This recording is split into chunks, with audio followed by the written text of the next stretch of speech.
Welcome to the Leaders of Lasting Impact podcast. I'm Matt Pohl, your guest, and I'm pleased to have a guest today. His name is Jim Neidhardt.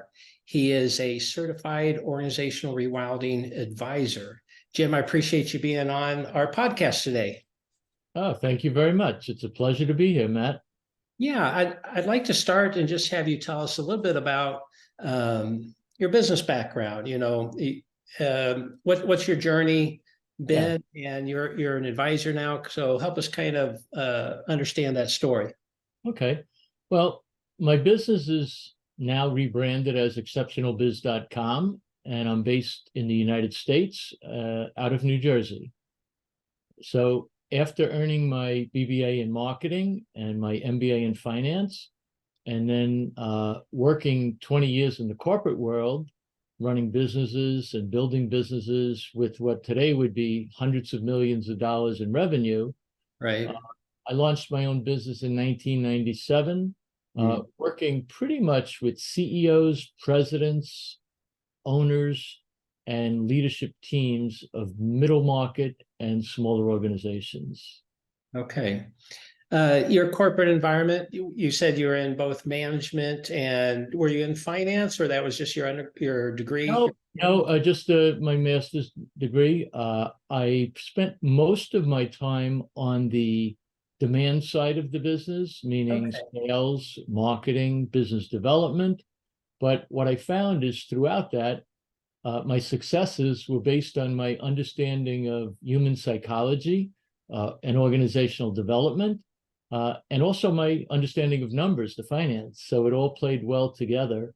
What was unique about my experience is I was okay in marketing and sales and business development, but I seem to have caught the attention of all of the CEOs and division presidents of the organizations I worked for. And I didn't understand why, but they told me they liked my strategic view of the world, how I could see the big picture, yet understand all the individual parts and how they fit together. And as a result, they put me on some very, very large corporate initiatives. So I was working like half my time on my functional area and half of it on these corporate initiatives, which really were designed to change the culture of the company, instill infrastructure into the organization. And just interesting, many of the things that ReWild. That's great. So how did you transition then from that corporate environment into being a business advisor? Yeah. So after working for several large corporations, Nabisco, which become Kraft, and Mondelez, Reckitt and Coleman, which is now Reckitt Benckiser, IFF, I was director of marketing for their North American operations.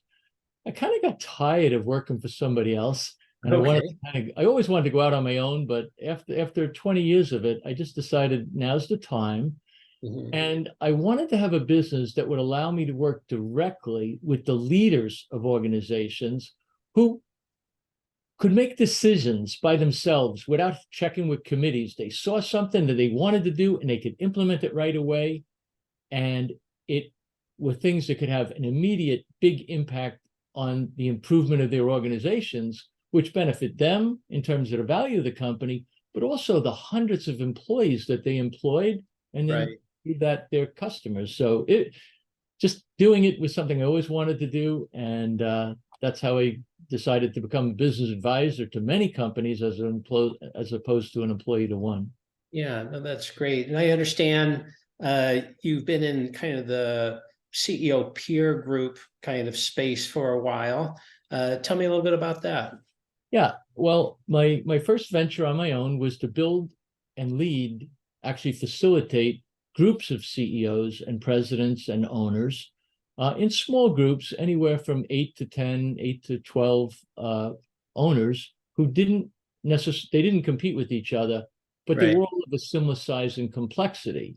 And in 20 years of doing that, I managed many, many different groups and hundreds of CEOs and owners. And I learned an awful lot from them and about business. I bet. It was great, but they got to teach each other.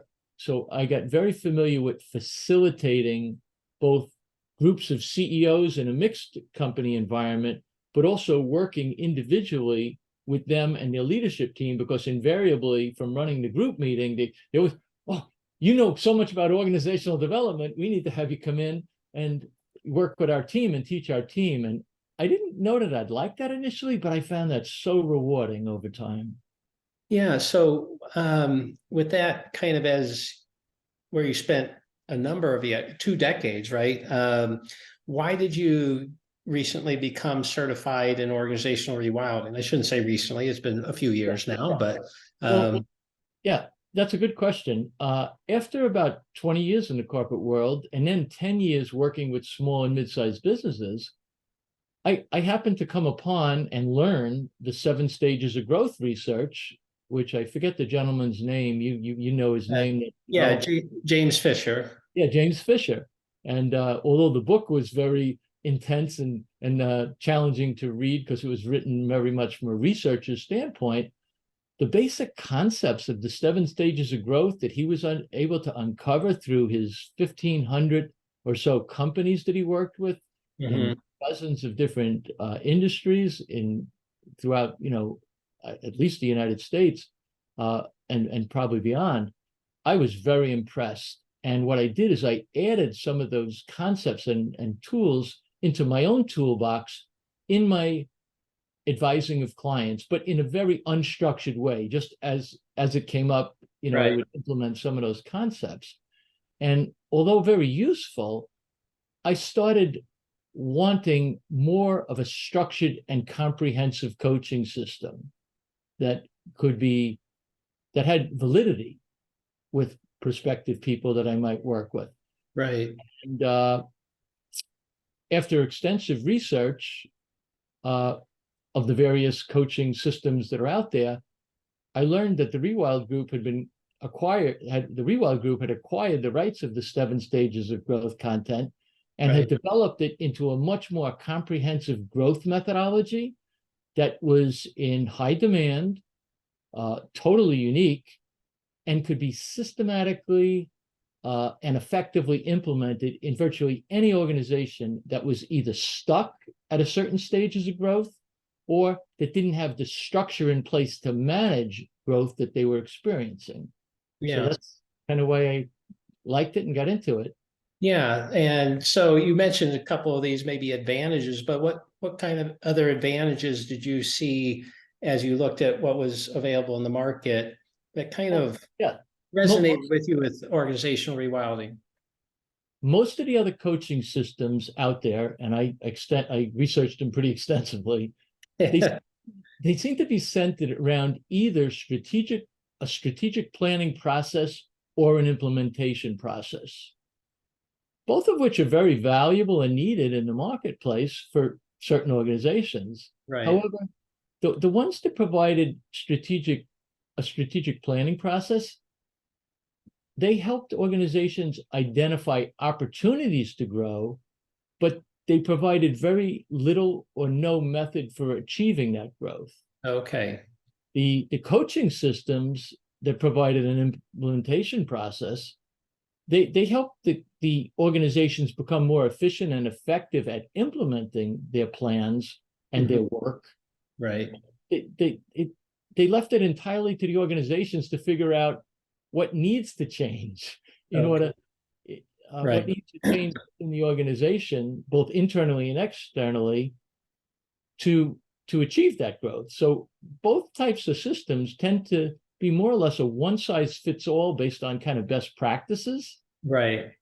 But they don't take into account the widely varying challenges that are experienced from organization to organization. And I would say neither type coaching system addresses the different challenges that organizations experience at various stages of growth. And as a result, they do not provide focused solutions to the most impactful challenges that are proven to arrest profitable growth. Yeah. Yeah. And when I came across ReWild, they hit the bell on all of those elements that help you grow. So, Okay. I don't mean to poo-poo any of those other systems. I think they're great. There's some great systems out there, but they have their limitations. And the ReWild is the only methodology that's focused on helping an organization understand what's holding them back from growth, and then provides the tools and the methodologies for them to break free from what's holding them back, and put in comprehensive, rather easy to implement systems that become part of the fabric of the company, and then release the leader, the owner, from being everything. The hub of the wheel, that when the hub is not there, the spokes break and the wheel breaks down. So ReWild hit all the bells for me. Okay, well, great. One of the ways you've applied your certification is interacting with business owners through an assessment called the ReWild Business Assessment. And this is a deep dive into the business. It uses all the research from the ReWild group to bring new insights and discoveries for a business owner. And I'd be curious, as you've shared the findings from some of those ReWild business assessments, what were the reactions to those discoveries? How did the business owners, what were their response to that? Well, let's see. I think I've done about close to 24 companies I've brought through the assessment. They've taken the assessment, and I've debriefed them on it. And one funny story is, initially I was scheduling about 45 minutes to an hour with people to go through the debriefing, because quite frankly, it can easily be done in 45 minutes if they don't have any questions, and if they don't want to talk about it, and they don't need to wipe their forehead because they're starting to sweat, and and make comments like, I wish I knew this 10 years ago. So I was quite frankly amazed with the response that business owners and CEOs and presidents have had. Some of the ReWild Business Assessment helps identify missing strategic elements that are holding people back from growth. 3, 4, 5, 6 of them, for any one company. And sometimes some of the missing strategic elements that they are told about, it's just providing confirmation of what the leader kind of knew, but the assessment results brought them to the forefront and helped them realize their importance and that they need to be addressed. But I would say the real power of the assessment is in those 1 or 2 strategic elements that were totally off their radar, that they just had no clue of, because they usually are looking at what they think are problems, but they're really symptoms. And they don't know what's underneath there, what the underlying cause is. And what the ReWild Business Assessment does, from what I've seen, is it crystallizes clearly what the root causes of the problem are. And then all of a sudden, they're open to, then the discussion moves to, so what do I do about this? I got these 5 things, 2 or 3 of which I knew and 2 which are new. Where do I start? What do I do? And I can usually help to point them in the right direction. Sometimes they can work on some of them, this missing elements on their own. They just need to be made aware of it. And I can handle that. That's maybe 1 or 2 of them. And then one of them, maybe I can point them in the direction to an outside resource. But invariably, there's 1 or 2 of them, and sometimes more, that the ReWild methodology is absolutely perfect for. And I don't try to push it on them. I don't know. I don't have to sell them on it. They say, well, I don't know where the hell to go for this. Can you tell me about, your system and how you would approach it? Right. And it's just amazing. For considering how inexpensive the assessment is, I almost can't see why anybody wouldn't want to do it. Yeah, that's great. As you think across those couple dozen assessments, do you recall any kind of common themes that you saw as, maybe what was one of the most common elements that showed up as needing to be strengthened or infused into an organization? Yeah, well, probably one of the most common, which they express as a symptom. I mean, they express it as an issue or challenge, but it's really a symptom, is my organization is totally dependent upon me. Okay. Yeah. I'm 57 years old. I've been running this company for 20 years. Everything depends on me. I got no life outside of my business. I'm working 60 hours a week. I can't take a vacation. If I do, it's a couple of days and I'm on the phone or on the email all day long. And the organization is totally dependent upon me. They don't say it that way, but that's what they express. Yeah. And I would say that often that particular challenge is a result of them not having a really strong management team, a leadership team. They have functional experts who are good at the function, but they are managing their team and their function as opposed to being part of a leadership team that's leading the organization. Okay. That's probably the number one area. Sometimes some of them are smart enough to know my leadership team, they're not what they need to be. That I probably need to replace them, but I'm so loyal to them. And it's like, well, maybe you don't need to replace them. Maybe they've just been working for you since they're 16 and everything they know they learned from you. Yeah, I've had a conversation with a business owner, and they were kind of in that same place, right? They were overly dependent on them. They didn't have much balance in their life. Their team wasn't strong enough to really help carry the load for them. And when we talked about, well, you need to invest in your management team, it was clear. The answer was, well, but what if I do and they leave? And it just came back to me, and it was like, what if you don't? what if you don't invest in them and they stay? Right? You're not going to be any better. So, there's always that risk, obviously, that they would leave, but the alternative isn't any better. So yeah, that's great. When it also comes up a lot, and they don't express it directly. Sometimes they say, sometimes I'm bored. I come to work and I'm bored, and then I explore that. And what it is they don't like the culture of their company. Their way of operating, the way people go about doing things, the way they make decisions, the way they interact with each other. And, I'm thinking to myself, well, whose fault is that? And before I say it, they say it themselves. If I had to do it all over again, I could recreate my company from scratch. I would do it a whole lot differently. And then I say, well, you could. Yeah, it doesn't have to really stay that hard, for somebody. And then I bring in my background of 20 years in the corporate world and work with hundreds of small businesses. And, I've seen a lot of cultures, and I know what, so it's, and then the other thing, surprisingly, is infrastructure.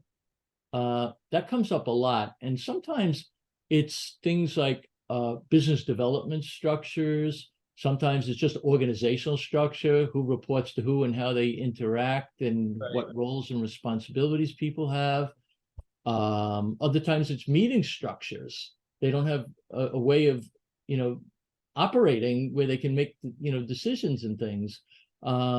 Sometimes they don't have KPIs in place. Unfortunately, sometimes they say, what's a KPI? And other times, particularly the manufacturing companies who are really good at operations processes, they don't have process anyplace else in the organization. They don't have a sales process. They don't have a hiring process. Not, real master processes, which, fuel an organization. These sessions, these RBA debriefs that I do, that wind up going 2 hours, they could go 5 hours if I let them.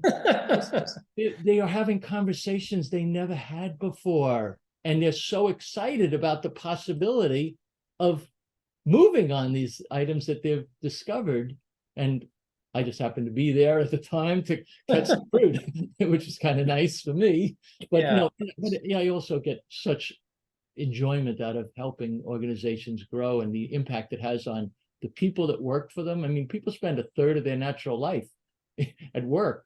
So Right. the culture of the company and how what happens in the growth of the company, growth makes companies comfortable, as opposed to having the pressures. It's Right. impacting them and their spouse who has to listen to them when they come home in a bad mood, and their children who don't get the attention they need. So Right. it's just so personally rewarding. It's amazing. Okay. Well, great. Jim, really great conversation today. If individuals who listen to this podcast would like to get in touch with you, what are one or more ways that they could reach you?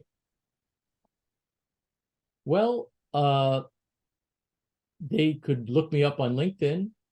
Okay. Or on the internet, Jim Neidhardt, Neidhardt.